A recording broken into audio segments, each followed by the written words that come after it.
Alright, welcome to another episode of JYR Trades. I am your host, Jesse. And I gotta tell you what a day it was on Friday, April the 24th to listen to the market and to hear its language speak and to understand what it was trying to say. Alright, was it a perfect day? No, not by all means. But definitely it was a day where I learned something new. And I would love to share it with you guys here, and that hopefully it will help you along your journey as well. As always, guys, everything that I share on my channel here is for educational purposes. Nothing is financial advice, okay? But I will say this: if you want to learn how to become a better trader by learning market structure, auction theory, equilibriums, and liquidity, then you're definitely in the right place. And if you want to join me on my journey, then hit that subscribe button. I would love to hear from you and hopefully learn together. Alright guys, so as always, I'm going to give you guys a quick description of what the video will cover, and then we'll get into it. Alright, so today's session, guys, gave us a powerful lesson in price behavior, liquidity, and patience. We opened with a repair attempt, but the market failed to reach the expected downside liquidity stack. Instead of forcing the move, price showed early signs of weakness to the downside and then transitioned into a slow, controlled expansion to the upside. In this breakdown, guys, I'm going to go over why liquidity does not always get taken, how failed repair attempts shift the bias, the key moment where the downside momentum died from a negative 25 to a negative 12 equals a failure, okay, and how the market transitioned into a delayed expansion trend day. And the biggest mistake traders make is fixating on liquidity instead of reading behavior, because even that happened to me on Friday. Now, this is a must watch if you're learning liquidity concepts, market structure, New York session behavior, patience, and execution discipline. Now, this is, guys, about strategy, context-based liquidity, and the expansion model. All right, of course, as always, we are trading NQ, and that is what we're going to be doing. All right, guys, so first things first, on Friday, something big happened, okay? It failed, the market failed to reach the liquidity. That's the first thing I want you to understand that. And that failure actually told us where the real move was gonna take place, and it was going to the upside. All right, so coming into New York, guys, let's take a look here at the chart. Coming into New York, this is right before New York's about to open. Where is price? Are we inside or outside value? And of course, we want to take a look at the context of our POCs and our mids, because that's going to give us an idea as to where is the liquidity for the day. What is it going to try and do? The positioning of the mids and the POCs will also tell us what kind of traps can we expect, right? All right, so first things first, are we inside or outside value? Now, if you've been following me, you know that I get my value by measuring our fixed range volume profile tool, which is this right here, okay? You can actually find it as well here on the toolbars. All right, and where is it here? Right here, fixed range volume profile. Okay, and what I do, guys, is I just simply measure from the beginning of the previous New York session, 7:30 a.m. Mountain Time, all the way to 3 o'clock Mountain Time, and that'll give us a value area high, a value area low, okay, and a point of control. All right. And so what do I do, guys, is I put my lines. I put two white lines, one on specifically, one on the value area high, one on the value area low, and then for my point of control, which I believe for this one, it was this one here, okay? And you can, well, I don't have it here no more, but it was right here. I'll put a red line there. All right. So the first things, are we inside or outside of value? And just by looking at this, we are outside of it, because this is our value area high, all right, our value area low, our point of control. So right off the bat, that is telling us, guys, that we are not going to be rotating all day or for most of the day, okay, or half of the day. We're going to probably have some type of rotation, a very small rotation, some traps, okay. But more than likely, guys, price is either going to come into a repair and repair to the downside, all right, or it's going to have a failed repair and then it's going to move up to the top side. Okay, now I'm gonna move this here so that we can look at it in terms of how the market was actually looking again before market open. All right, so that's the first clue. We're either gonna repair, that means that we're gonna go to the downside, or we're going to expand to the top side. Okay, right now when you look at it, it looks to me like it wants to expand to the top side. Okay, and I'll tell you why. So the next thing I'm going to look at is, where are my mids in relative to specifically their POCs. So this is London's POCs, and once again, how do I get this here? How do I get this POC here? Again, I measure with my fixed range volume profile tool, okay, about the beginning and the end of the session, and that will give me again a value area high, value area low, and the POC. Now I don't need my value area highs and value area lows to be able to understand what is going to happen with my mids and my POCs. Okay, so I'm going to delete that. Now, how do I get the mid here? You can see that I got a fib measurement. I measured from the top of that specific session to the bottom, and you can see here this gives me a 1 to a 0, and this is my halfway point. So this is my mid, my middle section. All right, now when you have the POC leading the mid, more than likely what it's telling us here is that we're going to have, or more than likely we're going to lead to the top side. Okay, but before that we're going to probably have some kind of a trap to the downside. Okay, now you can see that the London mid and the next one here is the Asia mid, this blue one, and the Asia POC. Okay, they're actually very close to each other. Okay, I saw here that the mid was actually on top of it, and the POC, okay, was kind of like below it. So that could be like, you might be thinking, well, it might be a little bit of a conflicting data, because this is telling us it wants to push to the downside.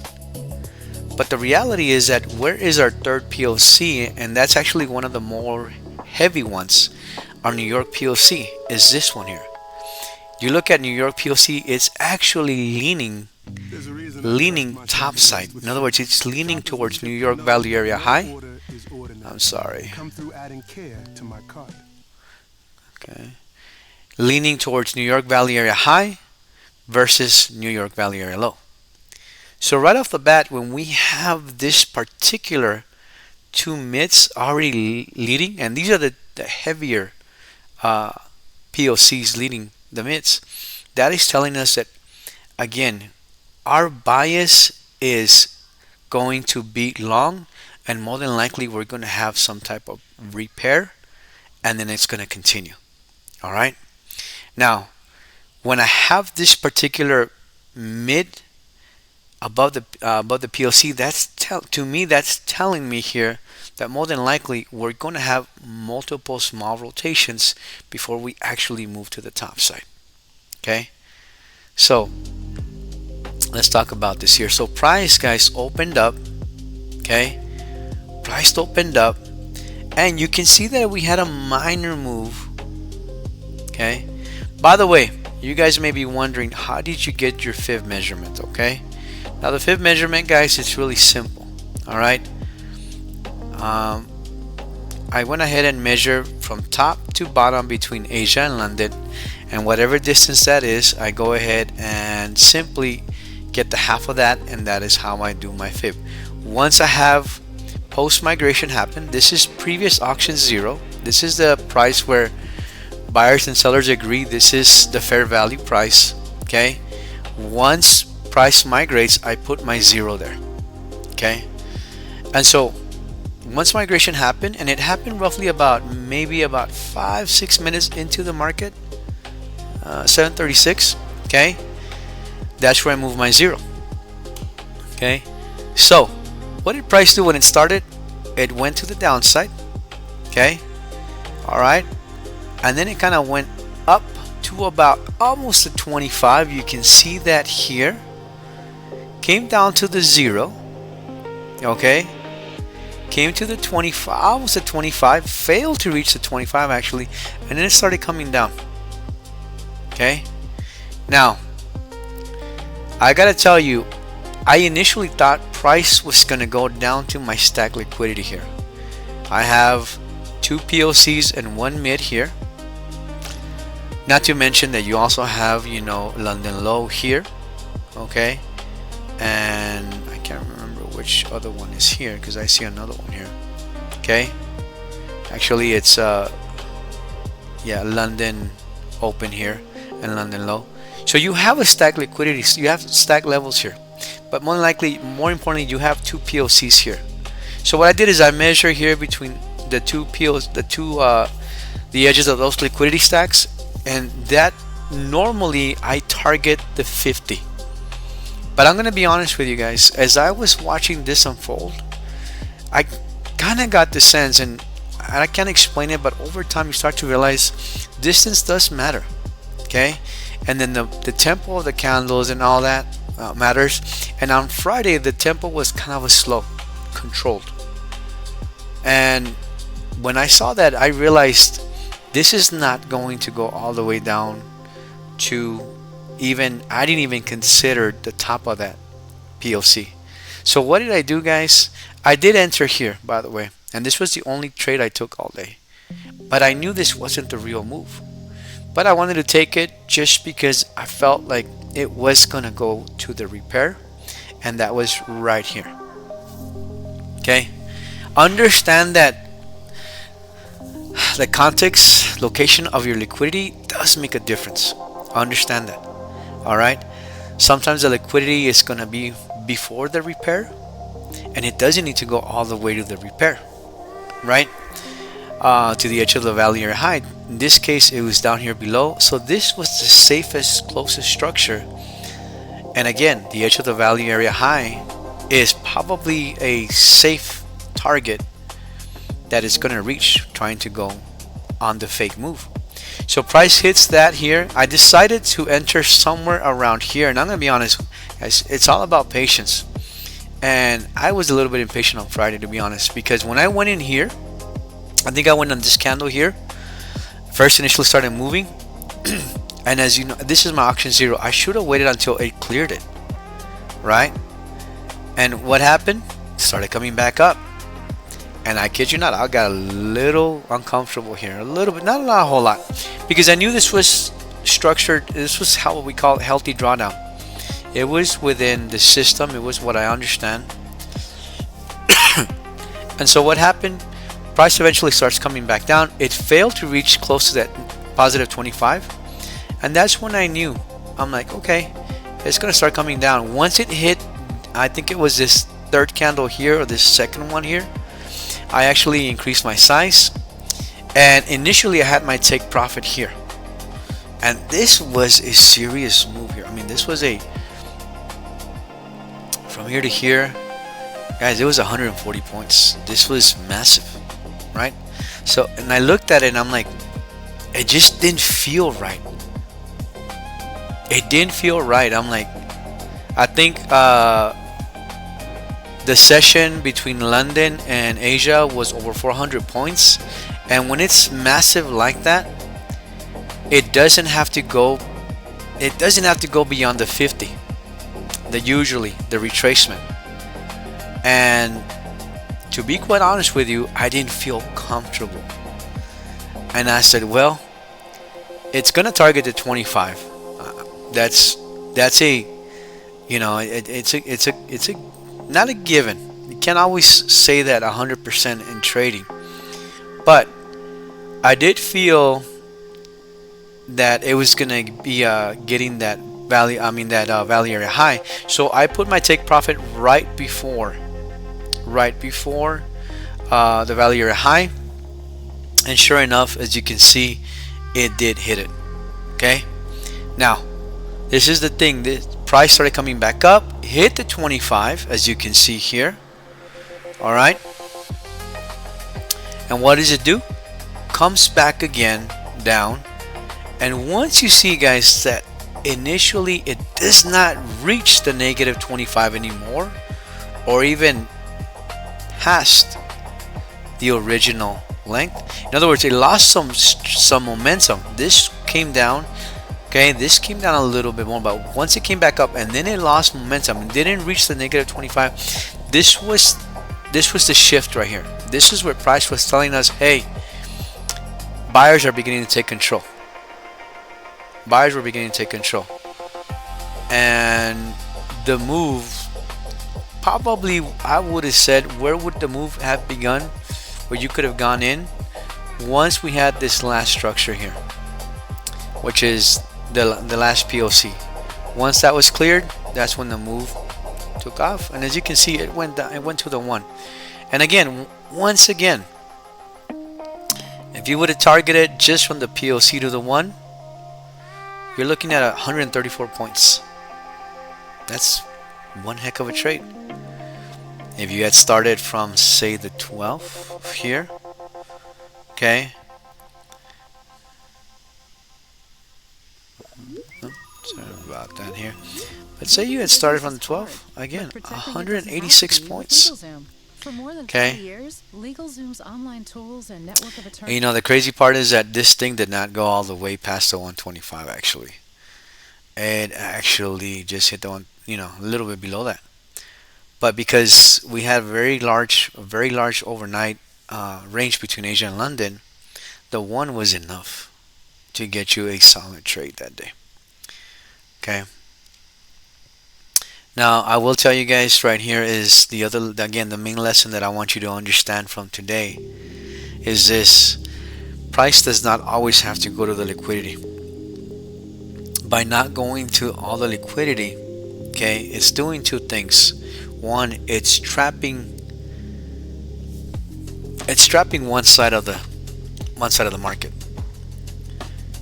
You know, if we had, say, sellers thinking we were going to go to the downside here, right around this level, or here, hey, they were thinking, hey, we're going to break down, it traps them.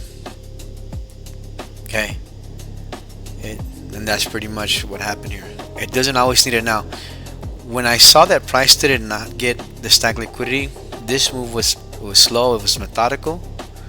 Okay, if price had come down all the way down here, then it would have definitely had a lot more explosive move to the upside. Okay, and I'll be honest, guys, this is where initially I almost got stuck here on the day, because I had already taken a trade and I was kind of determined to see it come down again. But then at some point I realized here, I'm like, wait a minute, it failed to reach lower. Okay, so that's, and once we crossed our 0 once again, I'm like, this is it, this is the move here. And sure enough, I mean, price just took off after that. Once we reached that 62, we traced somewhat, a shallow trace, you see that push up. Buyers already were confident, you know, right here. And as you can see, I mean, it just continued at a little bit of a delay here, but overall, I mean, we finished well above the 1. Okay, so once the downside failed, guys, the only thing that was left was what? The upside. And I do gotta tell you guys that I did have a liquidity box here. Okay, and I'm working on this program here right now, and it's a little messy right now, but you'll see here that this is the liquidity box it created here, and this is just a 120 point box here that I have. Remember, New York NQs usually ranges about 120 points. Is it perfect? No, but from the 0 we go 60 one side, 60 the other side, and you'll see that once it cleared this particular side, all right, this program started confirming for me that this was the real move here.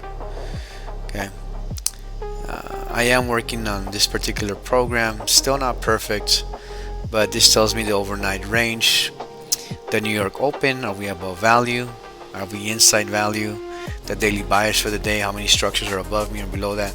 And every day I have to come in here and just put my values in here. So it does give me a better understanding and reading for the day. Okay. Still working on it. It's a work in progress. Not 100% there yet. But I will tell you this, guys. That doesn't replace the instincts and doesn't replace the overall uh, analytics that you have to do every single day. Okay. And again, two lessons that I want you to understand here.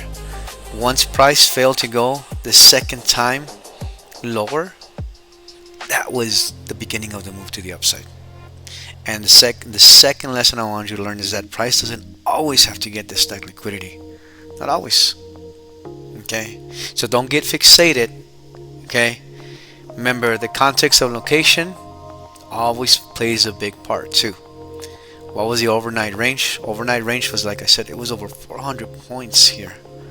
Okay, over 400 points. I think it was, let me see, let me take a quick measurement here.